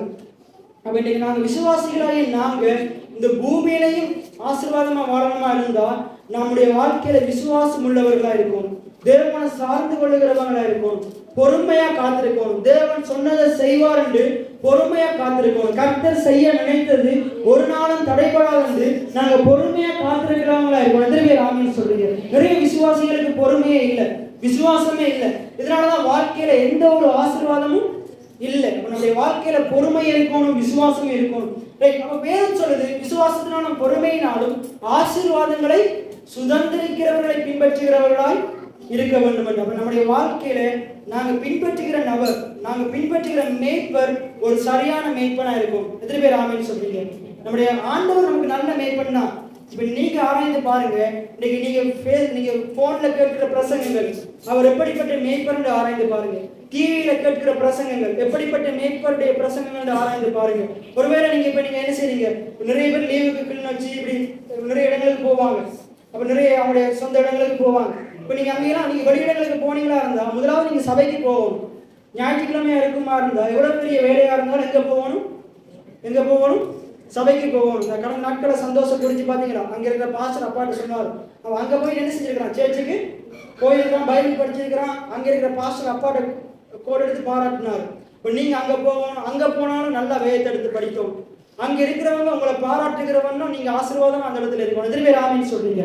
இப்போ நீங்க எதிர்காலத்தில் நீங்க எங்கேயாச்சும் போவீங்களா, வேலைக்காக எங்க போனாலும் அதை ஒதுக்கி அந்த டைமுக்கு ஆராதனைக்கு போங்க. எத்தனை பேர் ஆமென் சொல்றீங்க? ஆராதனைக்கு போயிட்டு வார்த்தையை கேட்டுட்டு வாங்க. அங்க துதி வேலையோடு எழுப்பி வந்துடாதீங்க, காணிக்கையை போட்டு எழுப்பி வந்துடாதீங்க. எல்லாத்தையும் காட்டிலும் வார்த்தை மிகவும் முக்கியம். எத்தனை பேர் ஆமென் சொல்றீங்க? வார்த்தையை கேளுங்க. அந்த வார்த்தையை கேட்டுட்டு பாஸ்டர்கிட்ட போய் சொல்லுங்க, எனக்கு பிரயோஜனமா இருந்துச்சு. எத்தனை பேர் ஆமென் சொல்றீங்க? நல்லா பிரசங்கம் பண்ணீங்கன்னு சொல்லாதீங்க, எனக்கு பிரயோஜனமா பிரசங்கம் பண்ணீங்க. நிறைய ஜனங்கள் செய்கிற தவறே தான், பாஸ்டர் பிரசங்கம் நல்லா இருந்துச்சு, அது முக்கியம் இல்லை, நமக்கு பிரயோஜனமா இருக்கிறது தான் முக்கியம். எத்தனை பேர் ஆமென் சொல்றீங்க? ஏன்னா ஆண்டவர் நமக்கு பிரயோஜனமானவைகளை போதிக்கிறவராக இருக்கிறார். எத்தனை பேர் ஆமென் சொல்றீங்க? பாருங்க, ஒரு மேய்ப்பன் தன்னுடைய ஆடுகளுக்கு எப்படிப்பட்ட போஜனத்தை கொடுப்பான்? இனிப்பா இருந்தாலும் கசப்பா இருந்தாலும் ஆட்டுக்கு எது பிரயோஜனமா இருக்கோ, எது ஆரோக்கியத்தை கொடுக்குதோ அந்த ஆரோக்கியமான காரியத்தை தான் என்ன செய்வான், ஆரோக்கியமான ஆகாரத்தை தான் என்ன செய்வான், கொடுப்பான். அதே போல ஒரு மேய்ப்பன் ஜனங்களுக்கு ஆரோக்கியமான உபதேசத்தை கொடுக்கிறவனா இருக்கும். எத்தனை பேர் ஆமென் சொல்றீங்க? அப்ப இன்றைக்கு பாருங்க, ஆண்டவர் பிரதானமான மேய்ப்பரா இருக்கிறாரு. இந்த பூமியில நமக்கு நிறைய மேய்ப்பர்களை உண்டு பண்ணி தந்திருக்கிறார். அப்ப நான் திருப்பியே சொல்றேன், நீங்க போன்ல கேட்கிற பிரசங்கங்கள், டிவியில கேட்கிற பிரசங்கங்கள், நீங்க வெளியிடங்களுக்கு போகும்போது போகிற சபைகள் ஆராய்ந்து பாருங்க, அவங்க எப்படிப்பட்ட போதனைகளை போதிக்கிறாங்க. மிகவும் முக்கியம், கேட்கிறதை குறித்து நாங்கள் ஜாக்கிரதையா இருக்கோம். ஏன்னா நிறைய கள்ள போதகர்கள் இருக்கிறாங்க, அவங்களை எப்படி இனங்காண்டு கொள்ளலாம் என்றால் கலாத்தியர் 2வது அதிகாரத்தில் சொல்லப்படுது. எடுத்துக்கொள்வோம் கலாத்தியர் 2வது அதிகாரம். இந்த கள்ள போதகர்களை எப்படி இனங்கண்டு கொள்ளலாம்? கலாத்தியர் 2வது அதிகாரத்தில் பார்த்தீங்கன்னா வாசிங்க. கலாத்தியர் 2ல நம்மளை நியாயப்பிரமாணத்துக்கு அடிமைகள் ஆக்கும் பொருட்டாக பக்க வழியாய் நுழைந்த கள்ள சகோதரர்கள் இருக்கிறாங்க. கலாத்தியர் 2:4 வசனம். கிறிஸ்து இயேசுவுக்குள் நமக்கு உண்டான சுயாதீனத்தை உளவு பார்த்து நம்மை நியாயப்பிரமாணத்துக்கு அடிமைகளாக்கும் பொருட்டாக அப்படி ஆயிற்று. உங்களிடத்தில் நிலைத்திருக்கும்படி நாங்கள் ஒரு நாளிகையில் ஆகிலும் அவர்களுக்கு கீழ்ப்படிந்து இணங்கவில்லை. அல்லாமலும் எண்ணிக்கையுள்ளவர்களாக இருந்தவர்களுக்கு எனக்கு ஒன்றும் போதிக்க. பாருங்க, நிறைய கள்ள போதகர்கள் ஏன் வந்திருக்கிறாங்கன்றா, ஆண்டவர் நமக்கு ஒரு சுதந்திரத்தை தந்திருக்கிறாரு, சுயாதீனத்தை தந்திருக்கிறார். இந்த வசனத்துக்கு உங்களுக்கு விளங்குற மாதிரி விளக்கத்தை தரனே.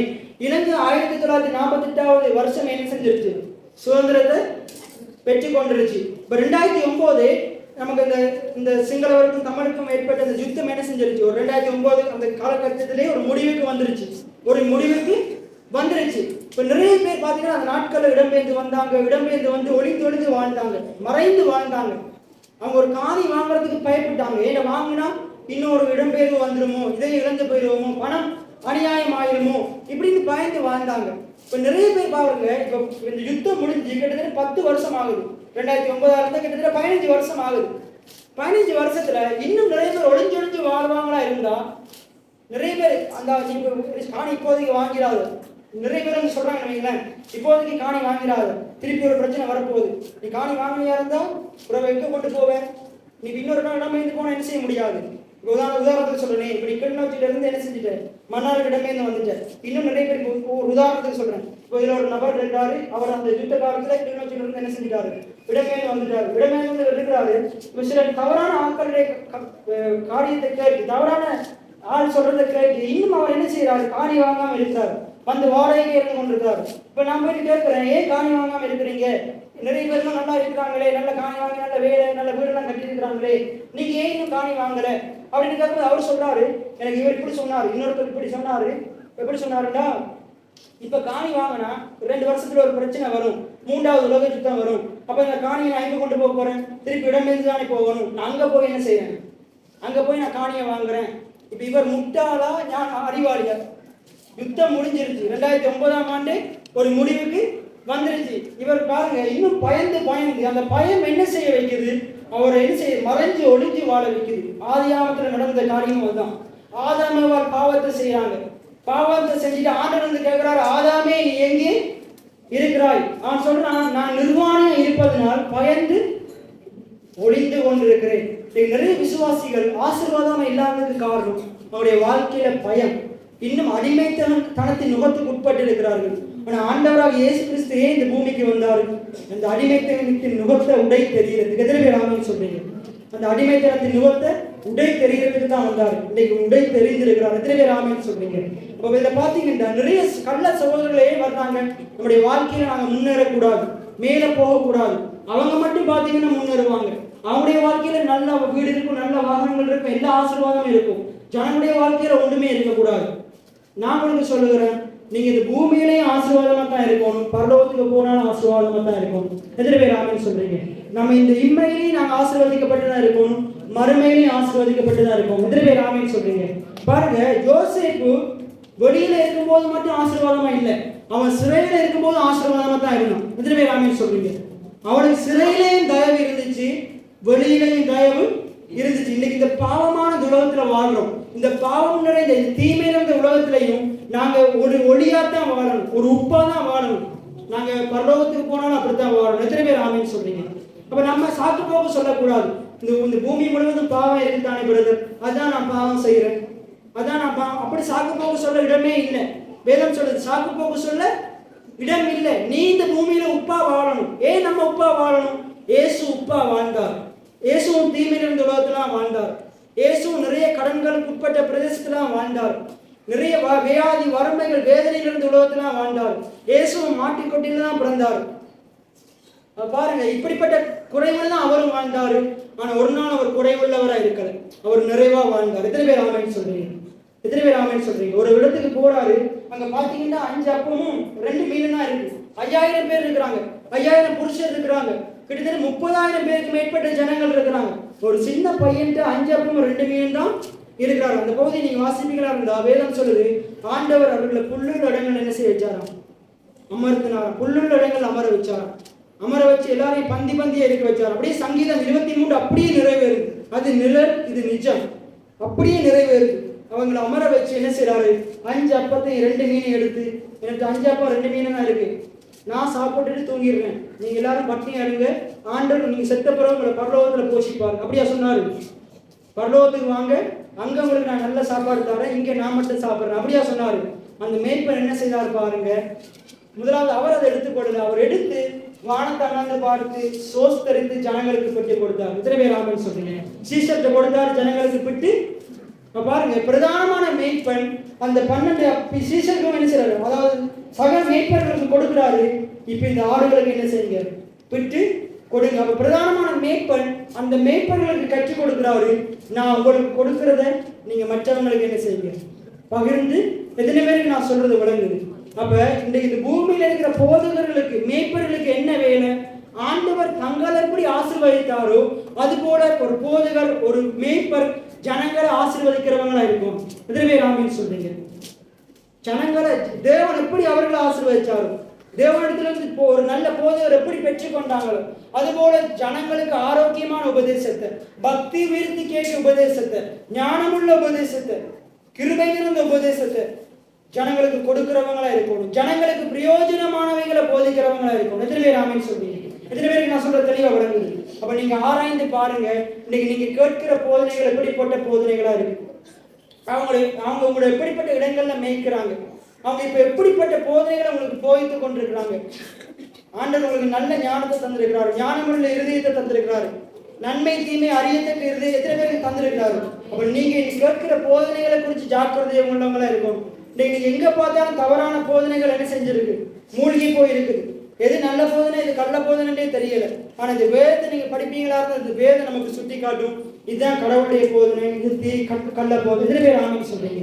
இன்னொரு காரியம், மிக முக்கியமான காரியம், ஆண்டவர் நமக்கு கொடுத்த இடத்துல நாங்கள் நிலைத்திருக்கோம். ஆடுகளாகிய நாங்க ஆண்டவர் இந்த இடத்துல நம்மளை வைத்ததுக்கு ஒரு நோக்கம் இருக்கு, ஒரு முகாந்திரம் இருக்கு. நாங்க இந்த இடத்துல வர்ற துன்பத்தின் நிமித்தம், பிரச்சனையின் நிமித்தம் நம்ம இன்னொரு இடங்களுக்கு போகிறவங்களா என்ன செய்யக்கூடாது? இருக்கக்கூடாது. ஏன்டா ஆண்டவர் இந்த இடத்துல நம்மளை வைத்தது நோக்கம் என்னென்றா, ஆண்டவர் நமக்குரிய மேய்ச்சலை இங்கதான் வச்சிருக்கிறார். இதுல பேர் ஆமென் சொல்றீங்க? எங்க போனாலும் அந்த மேய்ச்சலை நீங்க என்ன செய்ய முடியும்? அனுபவிக்க முடியாது. அது நாங்க எசேக்கியேல் கடைசி அந்த வசனத்தை மட்டும் வாசிப்போம். எசேக்கியேல் 34 அப்படியே நீங்க கீழே வாசிட்டு வாங்க. 8வது வசனம், 5வது வசனம். எசேக்கியேல் 34:5.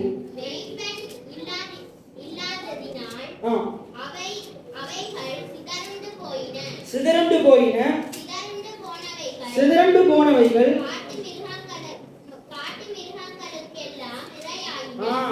காட்டு மிருகங்களுக்கெல்லாம் ஆண்டவர் நம்மளை விசுவாசிகளாகி நம்மளை இந்த சபையில வச்சிருக்கிறார்.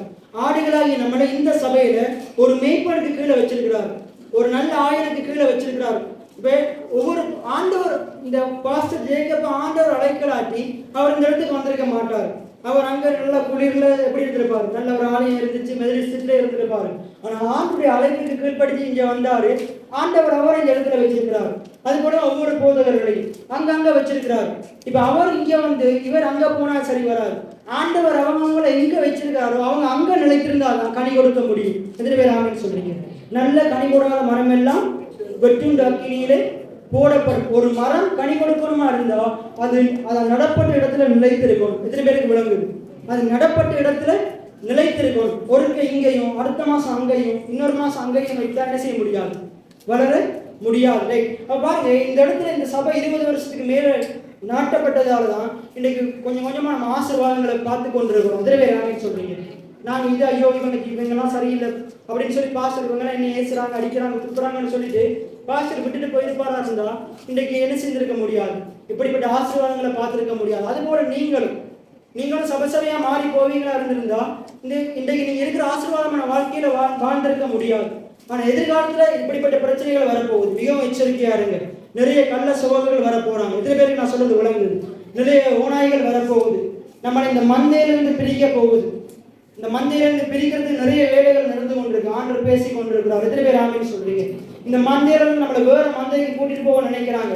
அப்ப இந்த வேதம் சொல்லுது பாருங்க, சிதறண்டு போனவைகள் காட்டு மிருகங்களுக்கு எல்லாம் நீங்க அவங்களுக்கு பின்னால போவீங்களா இருந்தா, தவறான உபதேசிகள் கள்ள ஓநாய்களுக்கு பின்னுக்கு போவீங்களா இருந்தா அது நமக்கு பெரிய ஒரு கண்ணியா அமையும். பெரிய ஒரு கண்ணியா அமையும். ஒரு கண்ணை வழியில கால வச்சா அது நமக்கு தான் ஆபத்து. இந்த மந்தையை விட்டு வெளியே போகும்போது மேய்ப்பனுக்கு ஆபத்து அல்ல, அந்த மந்தைக்கு தான் ஆபத்து. எத்தனை பேருக்கு நான் சொல்றது விளங்குது? நம்ம வெளியே மேய்ப்பனுடைய கண்காணிப்பை விட்டு, மேய்ப்பனுடைய பராமரிப்பை விட்டு நாங்கள் தள்ளி போகமா இருந்தா நிறைய ஓநாய்கள் பார்த்து கொண்டிருக்கு, நிறைய பாலசிங்கங்கள் பார்த்து கொண்டிருக்கு. எவனை விழுங்கலாமோன்னு பிசாசு பார்த்து கொண்டிருக்கிறான். சில கள்ள போதகர்கள் அனுப்ப போகிறான், வரப்போறாங்க. நம்முடைய வீடுகளுக்கு வரப்போறாங்க. தவறான போதகர்கள் வரப்போறாங்க. அவங்களுடைய சுய லாபத்துக்காக பணத்துக்காக ஊழியம் செய்கிறவங்க வரப்போகிறாங்க. தாங்களை பெருமை பாராட்டுகிறவங்க வரப்போகிறாங்க. மற்றவனை குறை சொல்லுகிறவங்க வரப்போகிறாங்க. இப்ப நான் உங்களுக்கு கள்ள போதகர்களை குறித்து சொல்றேன். கொஞ்சம் சொல்றேன். கள்ள போதகர்கள், கள்ள ஓநாய்கள், இவங்கள்ட்ட யாருன்னு நான் உங்களுக்கு சில காரியங்களை சொல்ல போறேன். முதலாவது கள்ள போதகர்கள் எப்படி இருப்பாங்கன்றா, அவங்க ஆண்டவராகிய இயேசு கிறிஸ்துவை பற்றி இந்த சத்தியத்தை புரட்டுவாங்க. இந்த சத்தியத்தை என்ன செய்வாங்க? புரட்டுவாங்க. தந்திரமான கட்டுக்கதைகளினால சத்தியத்தை புரட்டுகிறவங்களா இருப்பாங்க. ரெண்டாவது, உங்களுடைய மேய்ப்பனை பத்தி கூட சொல்லுவாங்க. ஆண்டவர் உங்களுக்கு கொடுத்திருக்கிற மேய்ப்பனை பத்தி, உங்களுடைய ஆவிக்குரிய தகப்பனை பத்தி கூட சொல்லுவாங்க. அவங்களுடைய குடும்பத்தை பத்தி கூட சொல்லுவாங்க. சபையை பத்தி கூட சொல்லுவாங்க. பாத்தி அவங்களோட சேர்ச்சில கர்ப்ப பெயின் அடிச்சிருக்கிறாங்க, கலர் லைட்லாம் போடுறாங்க, எப்படி பரலவங்க போவாங்க, சேர்ச்சா பரலவங்க போகுது, இப்படி நிறைய குறைகளை சொல்லுவாங்க. இன்னும் சொல்லலை, எதிர்காலத்தில் நடக்கப்போறது கட்டாயம் சொல்லுவாங்களா இல்லையான்னு பாருங்க. இப்படி சொல்லுவாங்க. நீங்க எதை பார்க்கணும்? லைட்டை பார்க்கக்கூடாது, பெயிண்டை பார்க்கக்கூடாது, வசனத்தை பார்க்கணும். இந்த சபையில வசனம் போதிக்கப்படுதா? எத்தனை பேருக்கு நான் சொல்றது விளங்குது? சத்தியம் சத்தியமா போதிக்கப்படுதா?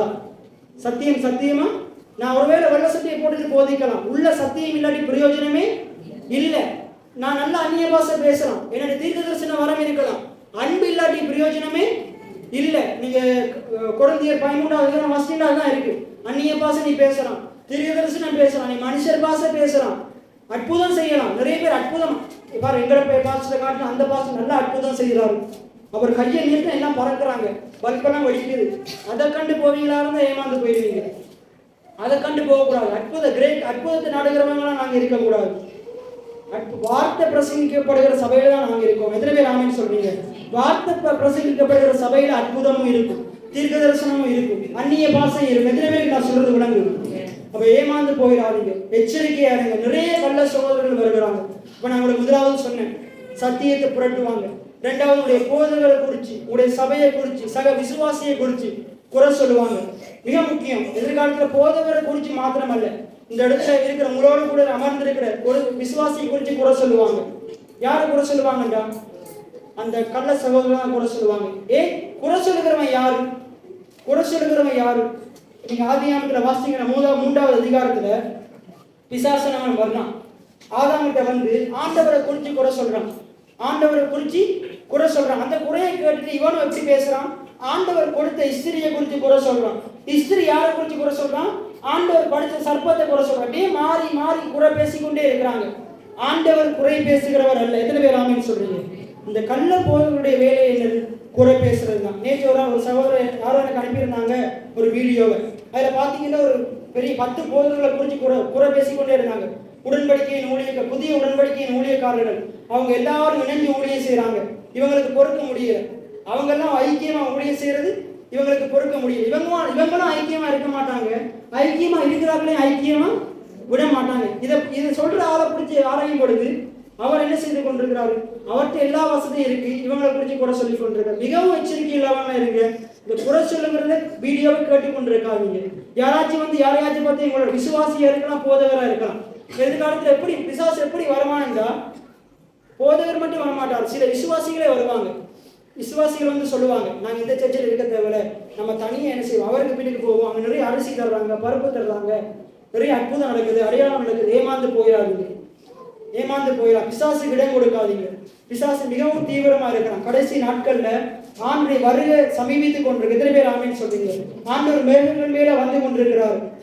அப்ப ஆண்டவர் கணக்கு கேட்பாரு மேய்ப்பனிடத்துல, நான் உனக்கு மந்தையை தந்தனே, இதுல சொன்ன 100 ஆடுகள் இருக்குமா இருந்தா ஒரு ஆடு துளைந்து போனாலும் அந்த ஒரு ஆடை குறித்து ஆண்டவர் கணக்கு கேட்பாரு. எத்தனை பேர் ஆமென் சொல்றீங்க? அப்ப பாஸ்டர் ஜேக்கபுக்கு கீழே பாஸ்டர் ஜேக்கப் ஆகிய மேய்ப்பனுக்கு கீழே நம்ம ஒவ்வொருவரையும் வைத்திருக்கிறாருண்டா அவருக்கும் ஒரு பொறுப்பு இருக்கு, நமக்கும் ஒரு பொறுப்பு இருக்கு. அவரும் நம்மளை விட்டு விலகி போக கூடாது, நம்மளும் விலகி போக கூடாது. என்ன நடந்தாலும் எவ்வளவு பிரச்சனை வந்தாலும் நாங்க அவருக்கு துணையா இருக்கோம். எத்தனை பேர் ஆமென் சொல்றீங்க? அவரும் நம்ம அண்டையில இருக்கோம். வருகிற இந்த இன்னொரு வசனம் வாசிப்போம். 4வது வசனத்தை வாசிங்க. எசேக்கியேல், நீங்கள் பலவீனமானவைகளை பலப்படுத்தாமல் நசல் கொண்டவைகளை குணமாக்காமலும் எலும்பு முறிந்தவைகளை காயம் கட்டாமலும் துரத்துண்டவைகளை திருப்பி கொண்டு வராமலும் தேடாமலும் போய் பலாத்காரமும் கரடுமானவைகளை ஆண்டீர்கள். அப்ப பாருங்க, நீங்கள் பலவீனமானவைகளை, அப்ப ஒரு மேய்ப்பனுடைய வேலை என்ன? பலவீனமான ஆத்துமாக்களை, பலவீனமான ஆடுகளை ஒரு பலமுள்ள ஆடுகளா மாத்தணும். எத்தனை பேர் ஆமென் சொல்றீங்க? நசல் கொண்டவைகளை குணமாக்கும். எத்தனை பேர் ஆமென் சொல்றீங்க? எலும்பு முறிந்தவர்கள் காயங்களை கட்டுகிறவங்களா இருக்கும். ஆண்டவர் என்னோட விசேஷமா பேசுறது அடுத்த வசனம் தான். துரத்துண்டவைகளை திருப்பி கொண்டு வரும். எத்தனை பேர் ஆமென் சொல்றீங்க? இந்த மந்தையை விட்டு யாரெல்லாம் விலகி போனாங்கன்னு உங்களுக்கும் தெரியும், எனக்கும் தெரியும். அவங்களுக்காக அப்படி சோகம் பண்ணுங்க. உங்களுக்கு முடியுமானா இந்த சபையை விட்டு விலகி போனவங்க, வேறு மந்தையில போய் அவங்க கஷ்டப்பட்டு கொண்டிருக்கிறவங்க, வேறு மந்தைக்கு போய் இருக்கிறவங்களை எப்படியாச்சும் நீங்க அழைத்து வர்றதுக்கு பிரயாசப்படணும். அவங்களுக்கு அந்த எவ்வளவுதான் அவங்க அந்த இடத்துல உயர்வா இருந்தாலும் அதை காட்டின ஆண்டவர் இங்கதான் ஒரு பெரிய உயர்வை வச்சிருக்கிறாரு. பெரிய உயர்வை வச்சு நமக்கு இன்னொரு இடத்துல இருக்கிற ஆடுகள் தேவையில்லை. நமக்கு ஆண்டவர் கொடுத்த ஆடுகள் போதும். நமக்கு ஆண்டவர் இந்த சபையில கொடுத்த ஆடுகள் போதும்.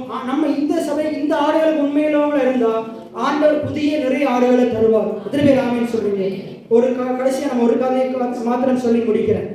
அங்க பாத்தீங்கன்னா உரியாவு நாத்தான் வேல் தாவீது ராஜா பாவம் செய்யும் பொழுது நாத்தான் வேல் மூலமா ஆண்டவர் என்ன செய்யறாருன்றா, தாவீதுக்கு தீர்க்க தரிசனமா தாவீது செஞ்ச பாவத்தை குத்தி காட்டுறாரு. எப்படி குத்தி காட்டுறாருன்றா, ஆண்டவர் அதுக்கு ஒரு காரியத்தை சொல்றாரு. ஒருத்தனுக்கு ஒரு ஆடு இருந்துச்சு, ஒருத்தனுக்கு நிறைய ஆடுகள் இருந்துச்சு. ஆனா பக்கத்து வீட்டுல இருந்து அந்த ஒரு ஆட்டின் மேல் என்ன செஞ்சுட்டான், கண்ணை வச்சு அதை அடிச்சு குசிச்சுட்டான். தாவீதுக்கு விளங்கிருச்சு. நாத்தான் சொல்றான், நீதான் அந்த காரியம். பாருங்க, தாவீதுடைய தோட்டத்துல தாவீதுக்கு நிறைய அரண்மனையில நிறைய மனைவிகள் இருந்தாங்க. அவன் ஒரு பெரிய ராஜாவா இருந்தான். தாவீதுக்கு நிறைய ஆட்கள் இருந்தாங்க. அவன் நினைச்சிருந்தா நிறைய பேரோட உறவு கொண்டிருக்கலாம். அவனுக்கு பாத்தீங்கன்னா அந்த படத்துல நிறைய ஸ்திரீகள் இருந்தாங்க. ஆனா பாருங்க, அவனுக்கு வேலை செய்கிற அந்த உரியாவினுடைய ஆடு, அந்த மனைவி, அவன் மேல்மாடியிலிருந்து என்ன செய்யறான், அந்த உரியாவினுடைய மனைவி குடிச்சு கொண்டிருக்கும் பொழுது அவளை இச்சித்து அவளை வரவழைச்சு அவளோட விபச்சாரம் பண்றான். இந்த பாவத்தின் காரணமா அவனுக்கு தெரியக்கூடாதுன்னு சொல்லி அந்த உரியாவை யுத்த காலத்துக்கு அனுப்பி முன்னுக்கு நிற்க வச்சு கொலை செய்யறான். எத்தனை பேருக்கு நான் சொல்றது விளங்குது? அப்ப பாருங்க, தாவீதுக்கு ஆண்டவர் என்ன செய்திருக்காரு, மனைவியே கொடுத்திருக்கிறாரு. அவன் இன்னொருத்தனுடைய மனைவியை என்ன செய்ய பார்க்கிறான், இச்சித்து அவளை எடுத்துக்கொள்ள பார்க்கிறான். நிறைய கள்ள போதகருடைய வேலை என்னன்னா, ஆண்டவர் ஒரு போதகருக்கு ஒரு சபையை ஒரு ஆத்துமாக்களை கொடுத்திருக்கிறாரு. பாஸ்டர் ஜேக்கப்புக்கு ஒரு மந்தையை கொடுத்திருக்கிறாரு. நிறைய கள்ள போதகர்களுடைய வேலை என்னன்னா, இன்னொரு சபையில் இருக்கிறவங்களை என்ன செய்யணும், தங்களுடைய சபைக்கு கொண்டு வரணும், ஆட்கள் சேர்க்கணும். என்ன சேர்க்கணும்? ஆட்கள் சேர்க்கணுன்றதுக்காக வேண்டி அவங்க போய் மற்ற கடவுளை அறியாதவங்களுக்கு சுவிசேஷத்தை சொல்ல மாட்டாங்க. எவ்வளவு ஜனங்கள் கடவுளை அறியாமல் இருக்கிறாங்க, அவங்களுக்கு சுவிசேஷத்தை சொல்ல மாட்டாங்க. வந்து சபைக்காரங்க வீட்டுக்கு தான் வருவாங்க. எங்களை வீட்டுக்கு வாங்க, எங்களை சேர்த்துக்கு வாங்க, வந்து பாருங்களேன், வந்து எப்படி சொல்லுவாங்க, வந்து பாருங்களேன், உங்களுக்கு நாங்கள் ஆட்டோ அனுப்புகிறோம், அதை அனுப்புகிறோம், இதை அனுப்புகிறோம். மிகவும் எச்சரிக்கை உள்ளவங்களா இருக்கு, ஏமாந்து போயிடாதீங்க. அதே போல நம்மளும் இருக்கணும். நீங்களும் சுவிசேஷத்தை சொல்ல போகும்பொழுது இன்னொரு சபைக்கார வீட்டுக்கு போகக்கூடாது, இன்னொரு சேர்ச்சுக்கு போகிறவங்க வீட்டுக்கு போகக்கூடாது. ஆண்டவர் அறியாதவங்க மத்தியில போய் சுவிசேஷம் சொல்லணும். எத்தனை பேர் ஆமென் சொல்றீங்க? ஆண்டவரை ஏற்றுக்கொள்ளாதவங்க மத்தியில, சுவிசேஷம் அறிவிக்கப்படாத இடங்களுக்கு நாங்கள் போகணும். ஆண்டவரை குறித்து தெரியாதவங்க வீட்டுக்கு போகணும். அவனுக்கு தான் நாங்கள் சுவிசேஷத்தை அறிவிக்கணும். அவனை தான் நாங்கள் சேர்ச்சுக்கு கொண்டு வர பார்க்கணும். வழியே இன்னொரு பாஸ்டர் சந்திரன் பாஸ்டர் சேர்ச்சுக்கு போறவனை கூட்டிட்டு வரக்கூடாது. பாஸ்டர் அந்த தலைமன்னார் சந்திரன் பாஸ்டர் சேர்ச்சுக்கு போறவனை கூட்டிட்டு வர, அதே போல அமலா பிறந்த சேர்ச்சுக்கு போறவங்களை நம்ம கூட்டிட்டு வரக்கூடாது. ஒருவேளை அவங்க இங்கிருந்து கூட்டிட்டு போகலாம், நாங்க அப்படிப்பட்டவங்களை இருக்க கூடாது. நம்மளை விட்டு விலகி போன நம்முடைய ஆத்மாக்களையும் நம்ம அழைத்து வருகிறவங்களா இருக்கும். அவங்களுக்கு சொல்லணும், நீ இங்க வந்தாதான் உனக்கு ஆசீர்வாதம். மூஞ்சி கடிச்ச மாதிரி சொல்லிடும், உனக்கு இங்கதான் ஆசீர்வாதம் இருக்கு, நீ எங்க போனாலும் உனக்கு ஆசீர்வாதம் இல்லை. இப்ப நான் அவங்களை எச்சரிக்கிறேன், எதிர்காலத்துல இப்படிப்பட்டவங்க வருவாங்க, நிறைய கள்ள போதர்கள் வருவாங்க, தவறான விசுவாசிகள் வருவாங்க. ஒருவேளை இதுக்குள்ளேயே இருக்கலாம். மிகவும் எச்சரிக்கை உள்ளவங்களா இருங்க, கவனமா இருங்க. அவங்களுக்கு நீங்க புத்தி சொல்லவங்களா இருக்கணும். அப்படி நாங்கள் எழுந்திருந்து நாங்கள் திருவரத்துக்கு போக போறோம். அதுக்கு முன்னாக நாங்கள் ஜெபம் பண்ண போகிறோம். ஆண்டவர் நம்முடைய மேய்ப்பனா இருக்கிறார். அவர் நம்மளை நல்ல புல்லுள்ள இடங்கள்ல மேய்க்கிறவராக இருக்கிறார். அமர்ந்த தண்ணீரண்டையில கொண்டு போய் நிறுத்துகிறவராக இருக்கிறார். நம்முடைய ஆத்மாவை தேய்ச்சுகிறவராக இருக்கிறார். நம்முடைய நீதி உள்ள பாதைகளை நம்மளை நடத்துகிறவராக இருக்கிறார். நாங்கள் ஆண்டவருக்கு நன்றி செலுத்த போகிறோம். இன்றைக்கு கள்ள போதகர்களை, தவறான மேய்ப்பர்களை எப்படி கண்டுபிடிக்கிறது ஆண்டவர் நம்மளோடு பேசினார். நம்முடைய சபையை விட்டு சிதறண்டு போன மந்தைகளை நாங்கள் அவங்களுக்காக ஜெபம் பண்ணணும். ஒரு விஷயம் நாங்கள் நினைத்து பார்ப்போம். நம்முடைய மந்தையிலிருந்து பிரிந்து போன ஆத்மாக்களை நினைத்து பார்ப்போம். எவ்வளவு தூரம் என்றாலும் போயிருக்கலாம். ஒருவேளை போதகர் கண்டித்ததன் மூலமாக போயிருக்கலாம். ஒருவேளை விசுவாசிகளில் வந்த பிரச்சனைகள் காரணமாக போயிருக்கலாம். அது எப்படிப்பட்ட பிரச்சனையா இருந்தாலும் அவர்கள் நம்முடைய பிள்ளைகள். இந்த மந்தைக்குரிய ஆடுகள் ஆண்டவர் இந்த இடத்துல தான் அவர்களுக்குரிய மேய்ச்சலை வைத்திருக்கிறார், ஆசீர்வாதங்களை வைத்திருக்கிறார், செழிப்பை வைத்திருக்கிறார், சமாதானத்தை வைத்திருக்கிறார். நாங்கள் செபிக்க போகிறோம், அவர்களுக்காக செபிக்க போகிறோம். ஆண்டவரே, மறுபடியும் அவர்களை இடத்துல கொண்டு வாங்க சுவாமி. இப்போ நாங்கள் அவர்களை போய் மறுபடியும் இந்த இடத்துல சிதறுண்ட ஆத்மாக்களை மறுபடியும் நாங்கள் இந்த இடத்துல கூட்டி சேர்க்க உதவி செய்யுங்க. எங்களுக்கு ஆண்டவரை எங்களுடைய மந்தையை கொடுத்து, இந்த சபைக்கண்டு கொடுத்த ஆத்மாக்களை, இனியும் கொடுக்க போகிற ஆத்மாக்களை, அப்பா நாங்கள் அந்த சமாதானத்துக்கு ஏதுவான ஆத்மாக்களை நாங்கள் அழைத்து இந்த சபையில நாங்கள் கூட்டி சேர்க்க உங்களுக்கு உதவி செய்யுங்க ஆண்டவரே. அப்பா எங்களுக்கு ஒரு மன்னிக்கிற இருதயத்தை தாருங்க சுவாமி. அப்பா மேய்ப்பன் ஆடுகளை அப்பா சுவாமி ஏற்றுக்கொள்கிற ஒரு இருதயத்தை தாருங்க. அந்த ஆடுகளை மேய்ப்பனை ஏற்றுக்கொள்கிற இருதயத்தை தாருங்க சுவாமி. தன்னுடைய தவறுகளை எல்லாம் ஒப்புக்கொண்டு மேய்ப்பனை ஆடுகள் மன்னித்து, ஆடுகளை மேய்ப்பர்கள் மன்னித்து, இந்த மந்தையில நீங்க எல்லாரையும் கூட்டி சேருங்க சுவாமி. அப்பா விலகி போன பிரிந்து போன விசுவாசிகளுக்காக ஜெபிக்கிறோம். எல்லாம் சேர்ந்து ஜெபிப்போமா? அப்பா என்னுடைய மந்தையை விட்டு விலகி போன பிரிந்து போன ஆண்டவரே விசுவாச பிள்ளைகளுக்காக ஜெபிக்கிறோம் ஆண்டவரே. அப்பா எல்லாரும் மறுபடியும் கூட்டி சேர்க்கப்படுவார்களாக. அப்பா இந்த விசுவாசிகளுக்கு விரோதமாக இந்த மந்தையை கலைக்கிற எல்லா கள்ள சகோதரர்களையும் எல்லா ஓநாய்களையும் ஆண்டவராகிய இயேசு கிறிஸ்து நாமத்தினாலே நிர்மூலமாக்குகிறோம் சுவாமி, நிர்மூலமாக்குகிறோம் ஆண்டவரே. அப்பா என்னுடைய ஆடுகள் எல்லாவற்றையும் நாங்கள் கூட்டி சேர்க்க எனக்கு பலத்தை தாருங்க ஆண்டவரே. நல்ல ஒரு இருதயத்தை தாருங்க சுவாமி, இருதயத்தை தாருங்க ஆண்டவரே. ஓ நன்றி செலுத்துகிறோம், நன்றி செலுத்துகிறோம். என் மேய்ப்பர் நீர்தான் ஐயா, எனக்கு எதுவும் குறையே இல்லை. என் மேய்ப்பர் நீர்தான்